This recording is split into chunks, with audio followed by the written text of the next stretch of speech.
বিষয়টা হচ্ছে দেখুন এইটা কিন্তু হওয়ার ছিল, কারণ আমরা যখন চিল্লিয়ে চিল্লিয়ে বলেছি, এই প্যানেলে এসেই কতবার চিল্লিয়ে চিল্লিয়ে বলেছি এবং আপনি সেটাকে কাটার চেষ্টা করেছেন যে বাইনারি হয়ে গেছে, বাইনারি হয়ে গেছে, বাইনারি হয়ে গেছে, ইলেকশনটা টোটালি বাইনারি হয়ে গেছে। তৃণমূলকে হারানোর জন্য লোকে এক ধারসে বিজেপিকে ভোট দিয়েছে, কে প্রার্থী কে কিচ্ছু দেখেনি, শুধু দেখেছে হচ্ছে পদ্মফুল মেরে দিয়েছে।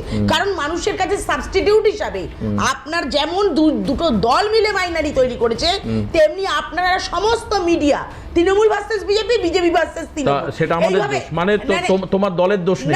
না আমি বলছি যে কথাটা শেষ করতে দিন। এইটা দেখিয়ে আপনারা যে কনসেপ্টটা তৈরি করেছেন তাই জন্য মানুষ সেটাই বিকল্প ধরে নিয়েছে এবং সেটাকেই বিকল্প ধরে মানুষ এগিয়ে চলেছে, মানুষ ভোটটাকেও সেখানেই ফেলেছে। 294টা কেন্দ্রের মধ্যে 293টা কেন্দ্রে ভোট হয়েছে। তুমি খারাপ ভাবে নিও না সুস্মিতা দি, তুমি আমার শ্রদ্ধেয় মানুষ। রাহুল গান্ধী কটা কেন্দ্রে সভা করেছেন তুমি বলতে পারবে? কবার এসছেন পশ্চিমবঙ্গে?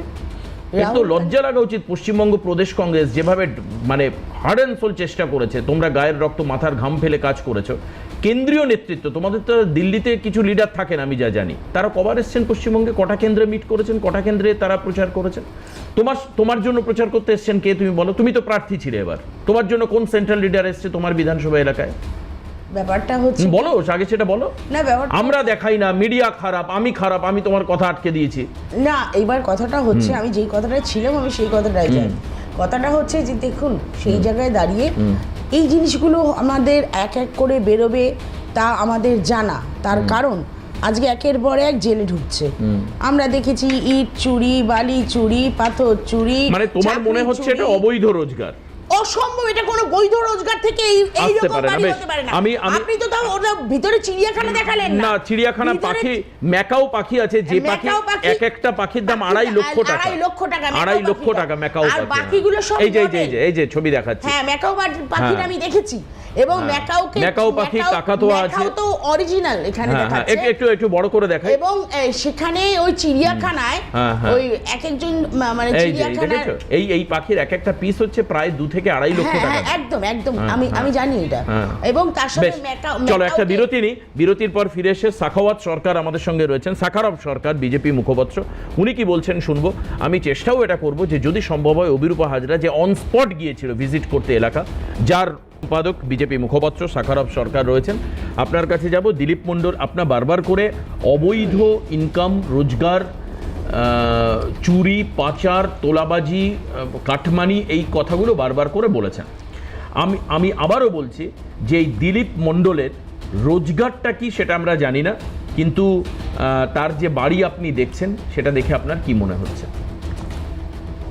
আচ্ছা একটা মিনিট একটু দাঁড়াই, অভিরূপা আমাদের সঙ্গে রয়েছে, অভিরূপা হাজরা। অভিরূপা, আজকে তোমার তুলে ধরা প্রতিবেদন আমরা এখন হাল্লা বলে দেখাচ্ছি এবং আমার সঙ্গে তৃণমূল, বিজেপি এবং কংগ্রেসের মুখপাত্ররা উপস্থিত রয়েছেন আজকের প্যানেল ডিসকাশনে। আমি তোমার কাছ থেকে একটু জানতে চাইছি, অনফিল্ড রিপোর্টে তুমি যা তুলে ধরেছো, যা বলেছো আমরা শুনেছি, দেখিয়েছি, কিন্তু এটা বলো যে দিলীপ মণ্ডলের রোজগার নিয়ে কিছু জানতে পারা যাচ্ছে কিনা, বা এলাকার মানুষের সঙ্গে কথা বলে তুমি কিছু জানতে পেরেছো কিনা, মানে যদি এটা তার আয় বহির্ভূত হয় সেই রকম ব্যাপার কোনো ইঙ্গিত বা সন্দেহ সাধারণ মানুষ কিছু জানিয়েছেন কিনা, তুমি ঘুরে কি দেখলে ওখানে, তোমার এক্সপিরিয়েন্স কিরকম? দেখো, পাঁচযোগ বনে যাওয়ার মতো প্রতিবেদন তুমি দেখলে এবং আমরা যেটা দেখেছি সেটাই মানুষের সামনে তুলে ধরেছি। এক্ষেত্রে দিলীপ মণ্ডলের একাধিক আয়ের উৎস জানা গিয়েছে, বিভিন্ন ব্যবসা রয়েছে তার, কিন্তু সেই ব্যবসার কতখানি আয় হতে পারে, সেই আয় এতখানি বাড়ি হতে পারে কিনা এ নিয়ে এলাকাবাসীর সন্দেহ রয়েছে। পাশাপাশি ক্যামেরার সামনে মুখ না খুলতে চাইলে অনেকেই মনে করেছে যে এই বিলাসবহুল বাড়ির পেছনে বা বিলাসবহুল এই এত জায়গা, শুধু একটা জায়গার মধ্যে চাই 3টে কনস্ট্রাকশন, 4টে কনস্ট্রাকশন, একটা পূর্ণ হয়ে গিয়েছে আর 3টে হচ্ছে আন্ডার কনস্ট্রাকশন রয়েছে। তাহলে তো এই এত বিপুল পরিমাণে সম্পত্তি এবং সেটাকে রক্ষণাবেক্ষণ করা, এই সমস্ত কিছু দিলীপ মণ্ডল করতেন তার বেআইনি রোজগার থেকে অনেকেই মনে করছেন। কিন্তু ক্যামেরার সামনে মুখ খুলতে না চাইলেও অনেকেই এই প্রশ্ন তুলেছে, আদৌ কি আইনি পথে রোজগার করে একজন বিধায়ক, 4 বছরের বিধায়ক, এই ধরনের বিপুল পরিমাণ সম্পত্তি করতে পারেন? পাশাপাশি গাড়ির সংখ্যা সংখ্যা দেখেছি আমরা, 5টা গাড়ি দাঁড় করানো রয়েছে তার, এবং 5টাই বিলাসবহুল গাড়ি। এই 5টা গাড়িরই প্রায় লক্ষাধিক টাকা, প্রায় কোটি টাকা দাম হতে পারে এরকম গাড়িও রয়েছে। ফলত এই বিপুল পরিমাণে সম্পত্তি দিলীপ মণ্ডলের কোথা থেকে এলো এ নিয়ে প্রশ্ন তো থাকছেই। প্রশ্ন থাকছে তার যে ব্যবসার সামনে দেখানো হয় সেটা কি আদৌ শিল্প শৈল শিলার উপর মহল কিনা বা নিচে কোনো ব্যবসা রয়েছে কিনা। কারণ চোরা কুঠুরিতে যেখানে আমি গিয়েছিলাম সেখানে একাধিক জিনিস দেখা গিয়েছে যেটা প্রাপ্ত অর্থাৎ ফেলে দেওয়া হয়েছে, কিন্তু সেক্ষেত্রে এরকম অনেক কিছুর খোঁজ পাওয়া যাচ্ছে যেখানে তার অনেক কিছু ব্যবসা রয়েছে যেটা তিনি প্রকাশ্যে আনছেন না। ফলত এই কোন ব্যবসা রয়েছে বা কি। আমাকে আরেকটা কথা অভিরূপা বলতে পারবে যে মানে তুমি শুনেছো কিনা বা গেছিলে যেহেতু স্পটে, এই বাড়িটা তৈরি করার উনি কবে থেকে শুরু করেছিলেন? এই বাড়িটা তৈরি করা শুরু হয়েছিল যদি এই জায়গাটি সম্প্রতি তিনি কিনেছেন, বছর 3 হলো তিনি কোভিডের পর থেকে তিনি এই বাড়িটি ধীরে ধীরে শুরু করেন। এবং তারপর মনে করা হচ্ছে যে প্রথমে একটি জলা জমি ছিল, সেটাকে পরবর্তীকালে এই কনস্ট্রাকশনে করা হয় এবং তারপর সেটা প্রথমে চারিদিকটা ঘিরে ফেলা হয়, তারপরে ধীরে ধীরে ভেতরে এই কনস্ট্রাকশন তৈরি করা হয়। এমনটাই এলাকাবাসী আর যারা মুখ খুলতেছেন তারাই আমাদেরকে জানিয়েছেন। আচ্ছা, বেশ, ঠিক আছে অভিরূপা, অনেক ধন্যবাদ। দেবব্রত, আপনার কিছু বলার আছে এরপরে আর এই বাড়ি নিয়ে বা কিছু? অনেক ব্যবসা ছিল বলছেও, কিন্তু কোনটা বৈধ কোনটা অবৈধ জানা সম্ভব নয়, বেশ কিছু ব্যবসা ছিল। আমি তো আবার বলছি, দেখুন কে পার্সোনালি কে কি করেছে তার দায়িত্ব তো দলের নয়। এখন পার্সোনালি যা করেছে না না, বিধায়ক দল দায়িত্ব নেবে না, না, না, না, মানে কেউ চুরি করলো দল দায়িত্ব নেবে, এটা হতে পারে কখনো? শুনুন, বিজেপি এমন একটা রাজনৈতিক দল। শান্তিনিকেতন আমি যদি এখানে আমি যদি ধরুন এখানে আমার ক্যামেরা পার্সনকে মারামারি করলাম ক্যামেরা পার্সনের সঙ্গে, সেটা তো কোম্পানির গ্রাউন্ডে হচ্ছে, কোম্পানির তো দেখুন এখন অনেককেই তো অনেক কিছু বলা হয়েছে, তারপর তাকে এনে একদম প্রধান পদে বসানো হয়েছে, সেটা আসামেও দেখতে পেয়েছি আমরা, বর্তমান পশ্চিমবঙ্গে সে তো নিশ্চয়ই। তো এখন কে কি করে না ক্লারিফিকেশন না, এখন আইন তো রয়েছে, ইডি রয়েছে, সিবিআই রয়েছে, বিভিন্ন এজেন্সি রয়েছে যেগুলো ব্যবহার করে ফ্রেন্ড রিকোয়েস্ট পাঠানোর জন্য, তাদেরকে ব্যবহার করা হোক। আগামী দিনে ফ্রেন্ড রিকোয়েস্ট অ্যাকসেপ্ট করে। আপনার কি মনে হচ্ছে? দেখুন, শুধু আজকে আপনারা এটা দেখেছেন তা নয়, তার আগে আপনারা নিশ্চয়ই জানেন শেখ শাহজাহানের বাড়ি, আপনারা নিশ্চয়ই জানেন শিবপুরের শামীম আহমেদের বাড়ি, একদম কয়েকদিন আগে এসছে হাওড়ায়, সুস্মিতা দি বলছিল। হ্যাঁ, আজকে দিলীপ মণ্ডলের বাবু দেখছেন, উনি ওই এলাকায় 2006 সাল থেকে উনি বিধায়ক হয়ে আছেন। স্পিকার তাপস রায়ের বাড়ি কি যা হবে? তাপস রায়ের বাড়ি দাদা আপনার সময় উনি ছিলেন উপপ্রধান, উনি ওই এলাকায় উনি কোথাও ভোট করতে দিতেন না।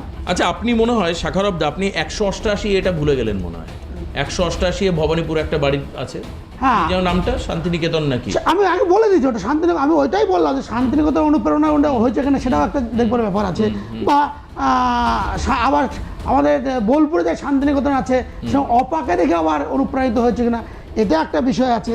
আর তাছাড়া আজকে দিলীপ বাবুর কথা বলছেন, আপনাদের জানা আছে কি জানা নাই, পানাকুয়া, আমগাছিয়া, রায়গঞ্জ, কুলি, দাগি, আশুতি 1, 2, চটা, এই অঞ্চলগুলোতে উনি কোনোদিন ভোট করতে দেননি, কোনোদিন ভোট করতে দেন এই অঞ্চলগুলোতে। একটু আমার দেবব্রত বললেন বা আপনারাও দেখালেন মনে হয় যে ওনার ছেলে দাবি করেছে এই জমিটা আর এই বাড়িটা, এটা আমরা দেখাইনি, সুস্মিতা দি ইনপুটটা দিলেন না, এখানে ওনার ছেলে দাবি করেছে পৈতৃক সম্পত্তি 4-5 জন। কিন্তু এখন যেটা যে চটা মৌজায় জেল নম্বর 12 দাগ নম্বর 620, এই দাগ নম্বরে ওনার দিলীপ মণ্ডলের নামে আছে, ওনার নামে। শুধু তাই না, ওনার এই জমিটার পেছনে যেটা আছে সেটা একটা খাস জায়গা, সেটা জলাজমি, সেই জলাজমিটাকে উনি ভরাট করেছেন। 1 নম্বর এটা বেআইনি কাজ, জানি না দেবব্রত ওরা কেন জানেন না। ওনার বাড়িতে যে পশু পাখিগুলো আছে, ইনি প্রাণী একটা উনি অনুমোদন নিয়েছেন, বন্যপ্রাণী আইন অনুমোদন আছে কিনা একটা অনুমোদন আছে কিনা জানা নাই। এবং সত্যি মজার কথা হচ্ছে, আপনি যে বাড়িটার কথা বললেন শান্তিনিকেতন অনুপ্রাণিত বা অপাকে দেখি অনুপ্রাণিত হয়েছে কিনা সেটা হয় না, কিন্তু এটুকু কনফার্ম দিলীপ বাবু কাছে আরও কিছু অনুপ্রাণিত হচ্ছে ওখানকার বাবান গাজী, ভোলা সর্দার, সাগর গাইন, আপনার সঞ্জীব ঝা, কানা বেলটা, এরাও কিন্তু এই দিলীপ বাবুকে দেখে অনুপ্রাণিত না, তো হয়েছে। আপনার কাছে এত ইনপুট রয়েছে, আপনার কাছে কি দিলীপ মণ্ডলের রোজগার নিয়ে কোনো ইনপুট আছে? দিলীপ বাবু তো এর আগের দিনে তো মাছ ব্যবসায়ী ছিলেন, উনি তো উপপ্রধান ছিলেন নন ম্যাট্রিক, নট অনলি দ্যাট। তার মানে মাছ ব্যবসায় ভালো প্রফিট আছে, আমি ইচ্ছে করলে মাছ ব্যবসা করতে পারি। করতে পারেন, কারণ কেষ্টবাবু তো মাছ কেষ্টবাবু বলে না কেন, শাহজাহানের নাম আপনি বললেন, শাহজাহান তো চিংড়ির ব্যবসায়ী ছিল। চিংড়ি ব্যবসা করেন, হ্যাঁ। কেষ্টবাবু মাছ ব্যবসা করে, কেষ্টবাবু এখন চরম তারপরে চরম কি দেবাশিস দা আপনি বলতে চাইছেন একমাত্র মাছ ব্যবসায়ী এখন লাভ? মাছ মাছের ব্যবসায়ী লাভ, ল্যাঠা মাছ, না চিংড়ি মাছ। এখন না, এটা লাভ ছিল, আগামী দিনে এটা কি এখন দাঁড়াবে লাভ এটা। নেই আর কি। এখন লাভ নেই। হ্যাঁ। আর সব থেকে মজার ব্যাপার হচ্ছে কি, একটা বলতে গেলাম, উনি তো উপপ্রধান ছিলেন, হ্যাঁ, অস্ত্র ওনার শুধু বাড়িটা না, এর বাড়িতে এত পরিমাণে অস্ত্র আছে, আচ্ছা। ওখানকার থানাকে হার বানাবে, অত্যাধুনিক অস্ত্র। জানি না দেবব্রত বাবুর কাছে এরকম আছে না, কিনা। এখন আপনার বলা কিন্তু বলা হবে না, এরপরে এটা ইডির কাছে নেই, প্রশাসনিক কাছে নেই, কে বলেছে ED র কাছে নেই, তারা মুভমেন্ট করুক। আপনারা এত কিছু আপনাদের জানেন, তারা- এদিকে কোনদিন আপনারা মুভমেন্ট করতে দিয়েছেন? না, বেশ, আমি একটা এদিকে বিরতি নিই, আপনি পুরো এদিকে একটা বিরতি নিই, একটা বিরতি নিই এখান